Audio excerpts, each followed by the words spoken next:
Welcome back, Mech Warriors. I want to talk a little bit about some things that I've seen on other YouTube channels in the last couple of weeks, namely the hysterics about the skill tree update. People are saying, oh, I'm going to quit MWO over this, and it's like never going to work, and this is so stupid, and everything's wrong. Like, get a grip, people. Seriously. Let's be real. First of all, MWO is the only Battletech game in town right now, especially when it comes to a FPS standpoint. So we know you're not going to go anywhere. You'll come crawling back eventually. Stop with the hysterics. Stop with the clickbait. It's bullshit. You're not going anywhere. You fucking know it. And the second thing is, PGI has done an incredibly good job recently of implementing balance. Now, I don't know. I heard people saying that that Paul, whatever his name was, guy is out, and they've got someone new working balance, and it seems to be. I don't know whether that's true or not. There's definitely changes being implemented balance-wise that are pretty good. Like the major complaint I had with the PTS and the skill tree was that in the first iteration, it absolutely encouraged boating. Like with each weapon system having its own weapon skill tree, if you boated whatever, you came out way ahead because you had extra points still to spend on survivability, mobility, and all the other stuff that are going to be, quite frankly, necessities. Like your defensive skill points, you're going to have to max those out pretty much. You're going to have to go full on maneuverability because, as we all know, a stationary mech is a dead mech. And then you're going to have to think about weapon systems and maybe jump jets and infotech and stuff like that.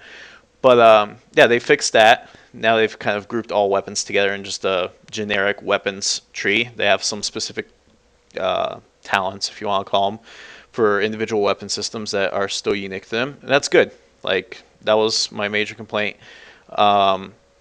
They're making steps to improve the balance of the game, and especially with like a lot of people don't understand when they're like, oh my god, it's gonna break clan tech and clan tech's gonna be broken, all this retarded shit.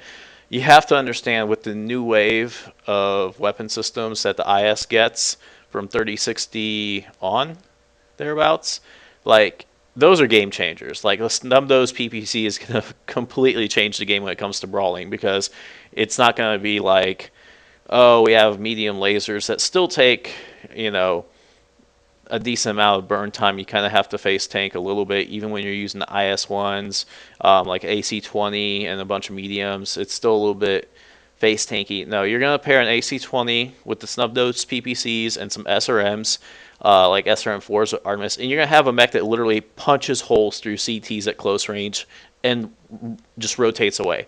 It shoots you, it cores you out, and it rotates before you can even get half of your laser burns or whatever off. It's a game changer. Like, Clan Tech, I'm pretty sure is going to end up being subpar compared to IS Tech in a lot of categories. Like, your standard mid-range trade is still going to be dominated by, like, the 5 mediums or 4 medium, 2 large pulse builds, that kind of stuff. But brawling and then, like, long-range weapons and then the sustained DPS weapons, namely the rotary autocannons, like, the IS is going to come up so far out ahead that unless you are literally playing the clans game of like that mid-range trading, you're gonna raffle stomp clan tech. That's all there is to it. Heavy lasers and whatnot are gonna be cool for clan side, but they're gonna push the heat envelope so absurdly high that you're literally gonna be unable to make use of them at short range where they're most effective because you're gonna run so hot. Like you're gonna get surrounded by enemy mechs and you're gonna have to fire faster than your heat sinks can dissipate, and you're going to end up overheating, and you're going to die. So they're cool, but I don't see them being the game changers that something like a rotary autocannon is going to be. Anyway, with that being said, I just want to wrap up the video and get back to the original point. Like, stop with the clickbait, stop with the bullshit. Like, PGI's done a very good job of addressing the issues that exist, and with the exception of a few outliers, namely like the Locust and the Commando, which are just like absurdly broken right now, and I don't know why they're not being addressed. PGI's done a really good job of balancing the game out. Like I think it's pretty good nowadays. So stop ranting and raving and stop with the hysterics. It's gonna be fine, and as always, it's gonna be an iterative process. Like this stuff's gonna go live, and whatever is broken will be brought back into line, and whatever's underperforming will be boosted, and et cetera, et cetera.